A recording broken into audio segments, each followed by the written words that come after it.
Las pruebas en el proceso tienen como finalidad, tal como lo señala el artículo 6, llevar al juez al convencimiento de los hechos. ¿Qué significa el convencimiento del juez de los hechos? Cuando el demandante realiza o presenta una demanda, está narrando unos hechos para, por supuesto, encuadrar esos hechos con el derecho y poder tener una pretensión. Igual, frente a esa pretensión está el demandado, que al realizar su escrito de contestación está también narrando unos hechos que van a contradecir seguramente los hechos narrados por el demandante. Pero solamente no sirve quedar que solamente exista la narración de hechos, sino que es necesario llevar al juez medios probatorios para que él pueda tener el convencimiento y lograr entonces producir la sentencia. Es decir, las partes acreditan esos hechos expuestos. Si dicen, por ejemplo, yo presté servicio para una empresa, lo ideal es llevar un medio de prueba para poder demostrar esa prestación de servicio. Es lo ideal, por supuesto, una constancia de trabajo, un carnet de trabajo, un uniforme, un memorándum o cualquier otro medio probatorio que pudiera acreditar esa relación de trabajo. Pero igualmente la empresa pudiera de repente contradecir esos hechos, señalando, por ejemplo, que no es una relación de trabajo, sino una relación civil, social, a través de una sociedad civil que posean, un ejemplo, una firma de abogados que posiblemente no haya una relación de trabajo y por ende tiene que demostrar esos hechos también. ¿Cuáles son esos medios de prueba que se utilizan? Los medios de prueba que se utilizan son los contemplados en la LOTRA, principalmente porque es la ley especial que va a regular el proceso laboral. En segundo lugar, pudiera estar, y cuando digo pudiera estar porque no hay un orden de prelación preciso, las pruebas contenidas en el Código de Procedimiento Civil y las pruebas contenidas en el Código Civil.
Cuando nosotros empezamos nuestros estudios como estudiantes de Derecho, siempre hemos oído que las partes tienen el derecho a la defensa y al debido proceso.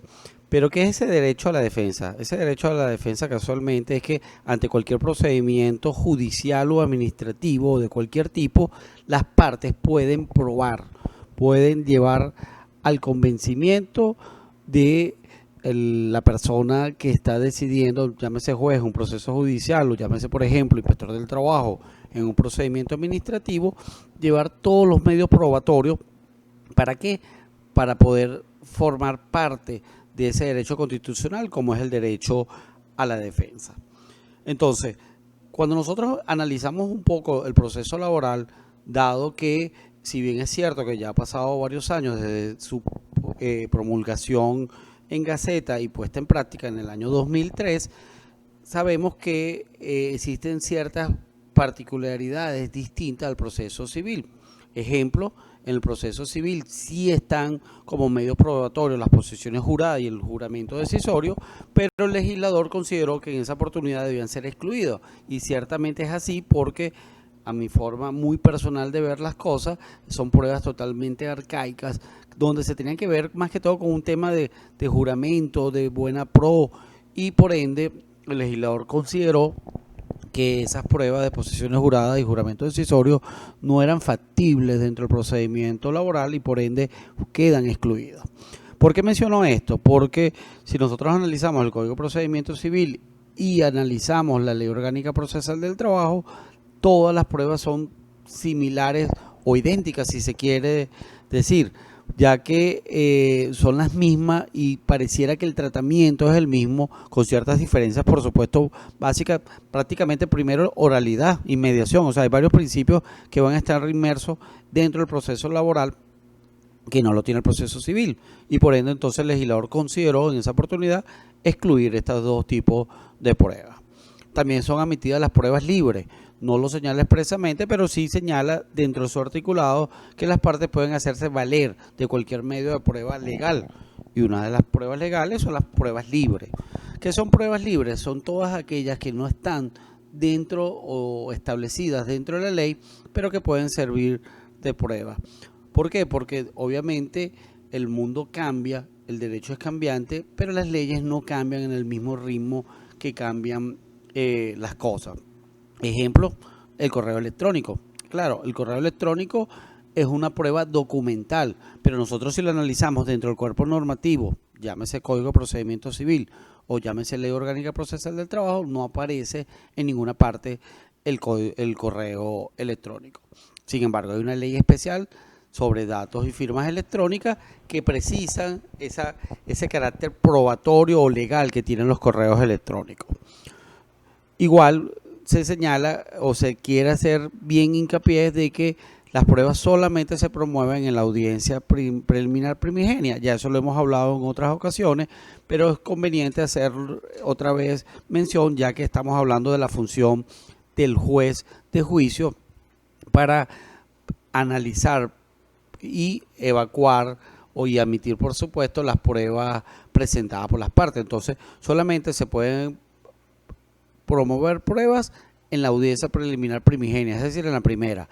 Y el juez no puede admitir ninguna otra prueba que haya sido presentada en cualquier otra oportunidad, salvo, por supuesto, la excepción de los documentos públicos que sí pueden ser presentados en cualquier estado y grado de la causa.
¿Cuáles son los trámites que debe realizar el juez de juicio sobre las pruebas? En principio, una vez que recibe el expediente, él elabora un auto de entrada, es decir, dejando constancia que recibió el expediente, y a partir de allí corren 5 días hábiles para que dentro de esos 5 días él pueda admitir o negar las pruebas. Es una facultad dual. ¿Por qué? Porque puede tranquilamente admitir las pruebas que considere pertinentes y que no sean ilegales, o por el contrario puede negar aquellas que considere impertinentes o ilegales. Sabemos que las partes, al presentar las pruebas en la audiencia preliminar, no tienen el, el conocimiento, si se quiere, de las demás pruebas de cada una de las partes. Y el juez, al analizar estas pruebas y al analizar, por ejemplo, la contestación de la demanda, pudiese negar alguna prueba que considere que es impertinente. Ejemplo, el trabajador promueve una constancia de trabajo, pero una constancia de trabajo sencilla, simple, solamente señala que Pedro Pérez presta servicio para tal compañía. Y esa empresa, en la contestación de la demanda, señala que sí, que efectivamente Pedro Pérez es trabajador de esa empresa. Esa prueba es impertinente, es totalmente legal, pero es impertinente porque ya es un hecho convenido por las partes y no requiere su evacuación. Sin embargo, en la práctica casi siempre los jueces admiten todas las pruebas y son pocas las ocasiones que niegan una prueba, más que todo por temas formales, porque realmente no fueron bien promovidas o no fueron totalmente claras al momento de su promoción y el juez niega la prueba. Sin embargo, como les señalo, normalmente el juez admite todas las pruebas promovidas. Sin embargo, como les dije, tiene la obligación de verificar la pertinencia y legalidad de las pruebas. Él inclusive tiene la facultad de ordenar omitir las pruebas sobre hechos convenidos por las partes, es lo que le estoy señalando. Si hay una constancia de trabajo o un carnet que demuestran la relación de trabajo, ¿para qué voy a admitir la admisión de esa prueba? ¿Para qué voy a ordenar la evacuación de esa prueba si efectivamente ya es un hecho convenido? ¿Cuál es el trámite igual que se debe seguir? Se inicia la evacuación con las pruebas del demandante en la forma que determina el tribunal. ¿En qué sentido?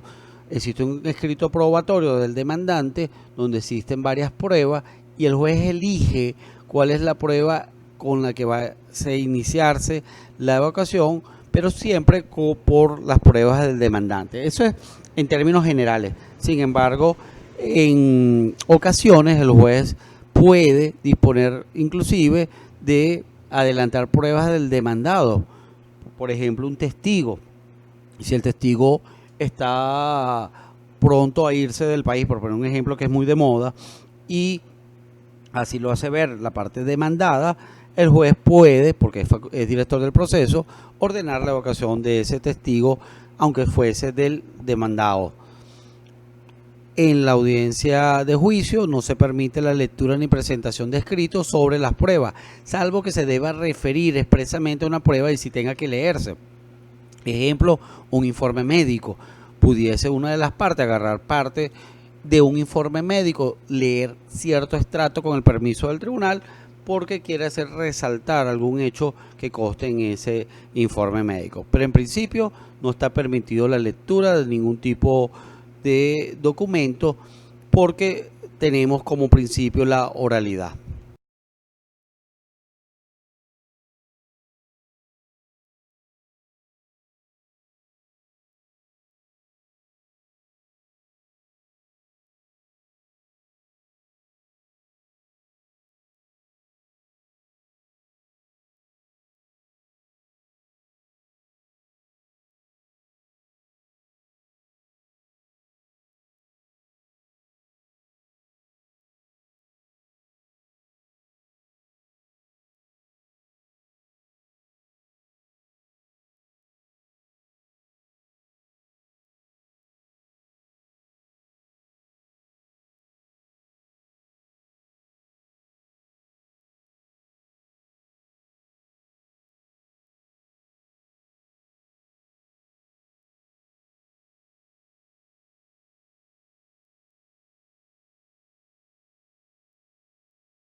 El juez de juicio, al igual que cualquier juez, es un juez constitucional. Está obligado a garantizar la legalidad y la constitucionalidad de los actos. Entonces, puede ser que en un proceso ambas partes hayan promovido diversas pruebas, tanto demandante como demandado, pero dado la imparcialidad que debe tener un juez, considera que no existen pruebas suficientes en el proceso y por ende, para poder dictar una sentencia, debe tener un convencimiento, debe tener una certeza, y esa certeza se le hace llegar las pruebas, tanto del demandante como del demandado. Y si por casualidad esas pruebas no son convincentes, él puede ordenar algo que se conoce como unos autos para mejor proveer, igual que las que están establecidas en el Código de Procedimiento Civil. Estos están establecidas en el artículo 71 y tienen como finalidad casualmente eso, tratar de que el juez, a través de unos medios probatorios que él ordene, buscar la verdad. Simplemente considera que las partes no ofrecieron pruebas suficientes y por ende, como en búsqueda de la verdad y como un garante de la justicia, el juez ordena ese auto para mejor proveer. ¿Cuál es el detalle o la particularidad que tienen estos autos para mejor proveer? Que no son susceptibles de recursos, es decir, no se puede ejercer ningún recurso de apelación contra el auto de autos para mejor proveer, y por ende tampoco pudiera ejercerse, al no poderse ejercer apelación, menos se podrá ejercer casación o control de legalidad. Sin embargo, la gente pudiera pensar, bueno, pero me están violentando el doble grado de la instancia, y no es así. ¿Por qué? Porque cuando el juez de juicio dicta una sentencia, ahí va a estar integrado todos los conceptos que fueron debatidos y evacuados. Entonces, si hay una prueba que el juez evacuó y se considera que es ilegal o impertinente o que demuestran cierta parcialidad alguna de las partes, la parte afectada, por supuesto, puede hacer valer su derecho ante el juez superior a través del recurso de apelación o inclusive ya, obviamente, contra la sentencia ante el Tribunal Supremo de Justicia. ¿Por qué no se admite recurso alguno? Por el principio de celeridad que debe existir en el proceso laboral. Entonces, para evitar las incidencias dentro del proceso, el legislador consideró: termino el proceso, que se termina a través de una sentencia, y esa sentencia, al poder ser revisada, las partes pueden hacer valer sus derechos y el juez superior, o en este caso los magistrados del Tribunal Supremo de Justicia, pueden verificar la legalidad de esa sentencia.